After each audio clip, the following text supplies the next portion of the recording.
Question 4. Personne n'a répondu oui. C'est le code 1. On inscrit 1. Question 5. Alors là, ça change. On se rappelle tout à l'heure que je vous avais expliqué dans le précédent tutoriel, en fait, que les questions où on peut choisir plusieurs réponses étaient traitées différemment. On mettait une colonne par réponse et non pas une colonne par question. Ça va être la même chose donc pour la compilation. On va prendre chaque réponse individuellement et on va aller remplir la colonne qui correspond à cette réponse-là. Exemple, lundi, la personne a coché. On va le traiter en fait un peu comme un oui ou non. Donc, on va se dire comme code ici, si la personne a coché, ce sera oui. On va donner à oui le code 1. On va rentrer ici le chiffre 1. Pour pas se mélanger, on va tout de suite compléter notre guide de codage. Donc, admettons qu'on est rendu à la question 5. Bon, là, ici, je vous donne un mauvais exemple parce que on fait vraiment chaque question une par une en même temps que le questionnaire. Faites pas comme moi là, qui saute des étapes, mais c'est pour le bien là, de pas trop rallonger l'explication. Donc, question 5. Réponse 1. Mot-clé lundi. Type de question, choix multiple. Bon, les variables, dimension, indicateur qu'on ne répondra pas. Choix de question.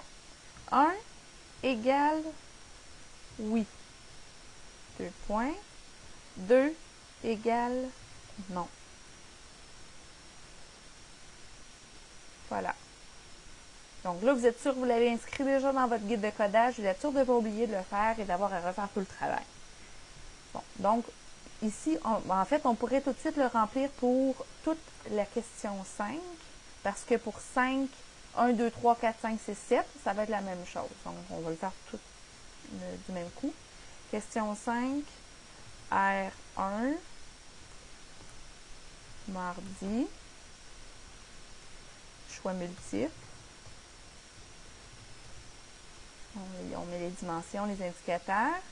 Et là, ça va être le même système. Donc, on peut faire copier, coller. Ici, on n'utilisera pas le code 99 quand la personne n'a pas coché. Donc, par exemple, si le mardi n'est pas coché. Mais c'est pas que la personne a oublié de répondre. Hein? C'est que, en fait, elle n'a pas pris de médicaments cette journée-là. Donc, on va la traiter comme une réponse non. Je n'en ai pas pris. Et dans la matrice, on va inscrire à la colonne question 5, réponse 2, 2. Donc, nous, ça nous dit finalement qu'elle n'en a pas pris. Et là, on va continuer. Mercredi, c'est coché. Donc, on va mettre le code 1. On a terminé ce premier questionnaire-là. Mais en fait, on continuerait mercredi, jeudi, vendredi, samedi, dimanche. Bon, on va couper court un peu. On va aller, donc, on a complété. On va aller faire le questionnaire 2. Donc, je vous ai préparé un questionnaire numéro 2. Donc, vous les avez sur papier, hein, pas sur ordinateur. Voilà, donc, pour le questionnaire fictif numéro 2, on recommence. Première case à remplir, quel est votre sexe? Bon, j'ai fait une faute. Voilà, masculin. Donc, quel est votre sexe masculin? C'est le code 2. Voilà. Ce qui est merveilleux, c'est que pour le guide de codage, on a seulement à le faire quand on remplit le premier questionnaire, parce que une fois qu'on remplit le deuxième questionnaire, toute l'information est déjà entrée. Donc, c'est long de faire le premier questionnaire, mais après, c'est terminé. On n'a pas à faire ça pour chaque questionnaire. Donc, on revient à notre matrice. Donc, le code 2. Quel âge avez-vous? C'est un chiffre, 34. Combien d'heures dormez-vous par nuit? 6. Q3B. En général, quelle est la qualité de votre sommeil? 4. Au cours de la semaine dernière, avez-vous utilisé des médicaments visant à favoriser le sommeil? Donc, ici, la personne a indiqué non, c'est 2.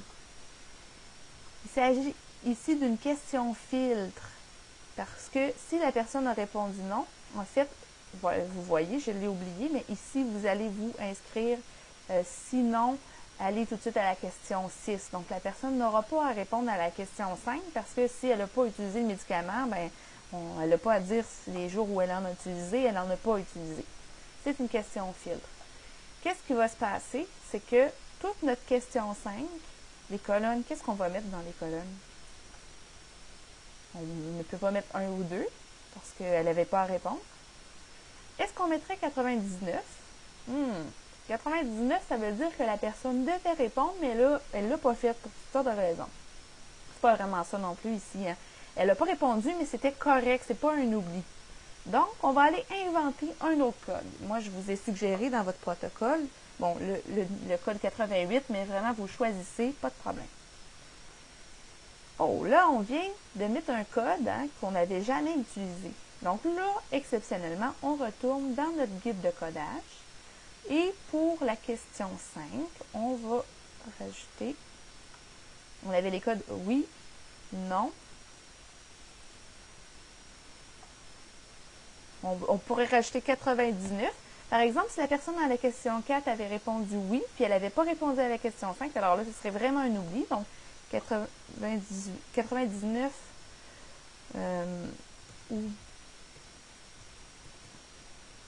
oublie de répondre ou n'a pas répondu, peu importe. Et le code 88, qui est notre nouveau code qu'on vient d'entrer, égale